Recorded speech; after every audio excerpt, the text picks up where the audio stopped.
When I was making my Season 2 videos back in 2017, I really thought about whether I should check The Walking Dead Michonne for any unused files meant for Season 2, but I decided against it. The thing is, Michonne does use a lot of animations from Season 2 and Season 1, but come on, how likely is it that Michonne contains cut files from Season 2? The answer to that? Very likely. There's a surprising amount of cut animations in Michonne, and thankfully I was able to get them to work. Keep in mind that the character in the background do not matter. The only thing that really matters here is the animation and the file name. Alvin has 2 unused animations. One of them closing a door, it looks terrible, and another one from the infamous cut fishing scene from Season 2 Episode 1. He's trying to hold on to a slippery fish to give to Clementine, which she would then put into the cooler. Did you know that that fishing scene is fully playable, programmed, animated and voice acted, but we will never see it? Just wanted to remind you in case you weren't already depressed enough. Moving on to everyone's favourite commie piece of shit, Arvo also has a few unused animations. It seems like they originally gave him a knife instead of a gun in episode 4. Jane has a related unused animation of her taking it from him. There's supposed to be an animation of him fighting a zombie, but it's broken. There's also an animation called Kenny Climbs on Arvo. And by God, is that the worst name for an animation you could ever come up with. All it is Kenny kicking him while he's lying on the ground. Clementine has a few unused animations as well. She has 2 related to the cut swimming section after her fight in the woods, where Clementine would try to stay above the water while dodging obstacles like logs and rocks while going downstream. There's also 2 unused animations relating to Jane. In episode 3, Clementine was supposed to collect a packet of cigarettes while sneaking around. You can actually still see a remnant of this in the final game. She would then give them to Jane after coming back to the camp. This animation is actually in episode 3's files, but obviously is unused. I just didn't notice it at the time I made my video. But there's also another animation where Clementine would attempt to hug Jane, and Jane would presumably push her away. Given that Clem is sitting down, this was probably supposed to happen at the campfire scene in episode 5. Speaking of Jane, she has an animation of her climbing over a fence, something that she never does.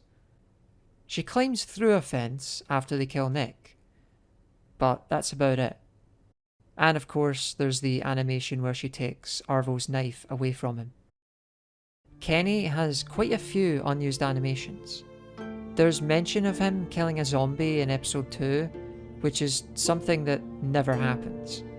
There's also an unused animation of him stumbling that mentions Sarita. I'm guessing this was supposed to be used after he kills Carver in episode 3. There's also this animation from holding his stomach and falling over.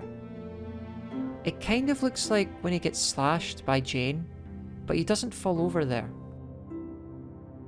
Kenny also has an animation where he waves goodbye. I want to specifically point out that it's called Kenny 200. That means the animation must have been done really early or been using his base model. There's also an animation of him beheading a zombie, but the animation itself does not showcase that. Now, here's a really weird one. Kenny 200 shoves Sarah. That's out of character for Kenny.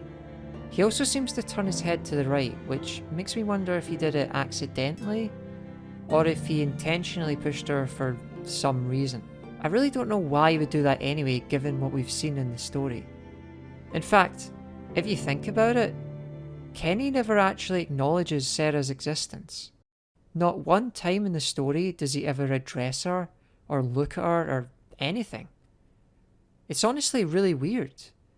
Even Nick, a determinant character, gets spoken to by Kenny in episode 3.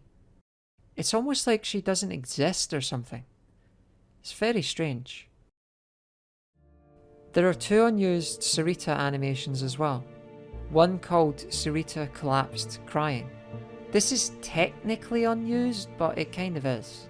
If you restrain Sarita while Carver beats Kenny, she'll go into this position, but it cuts away before she continues crying. The other is the animation where she kills a zombie. I think this might be used, but I'm pretty sure it happens off screen, right when they walk through the herd. There's an unused Sarah animation where she picks up a gun, apparently owned by Clementine. This looks to be from the scene where Clementine and Sarah bond at the start of episode 2. But the thing is, Clementine doesn't get a gun until the wind turbine thing. There's actually a bit more to this bonding scene, but I'll discuss that later on. There's an unused animation of Luke carrying an injured Pete during the cut fishing scene. The last 2 worth mentioning are 400 Days related.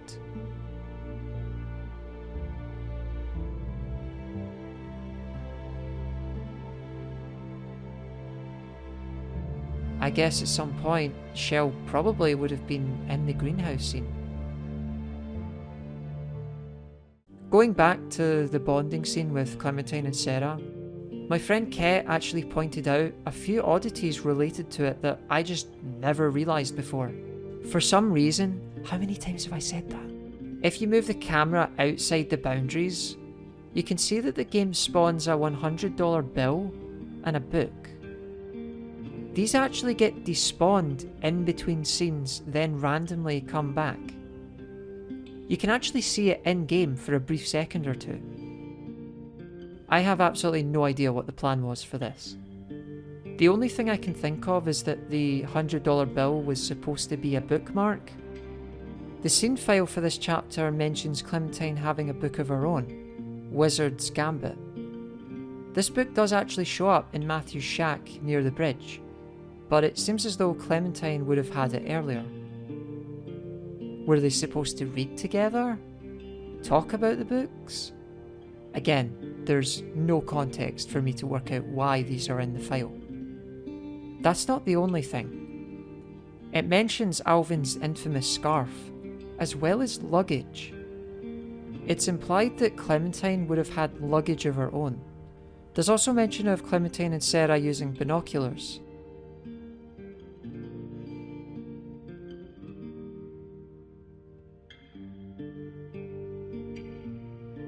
There's also 9 mentions of the phrase "delete me" in this file.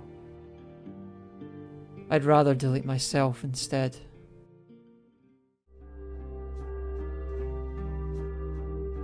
Jared Emerson Johnson, who composed the music for all of Telltale's games, released albums for them all a year or 2 ago. What's really interesting is that a few of these tracks in these albums are unused and are not present in the game files. I've linked the specific songs down below.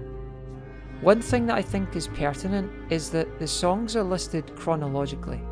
What that means is that we can actually track where each song would have played in the game. Now, there was one unused song in the game files that sounds very similar to the truck stop.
And that about does it for season 2.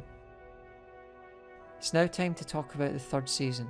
I'd rather not, but we may as well round it all up, right?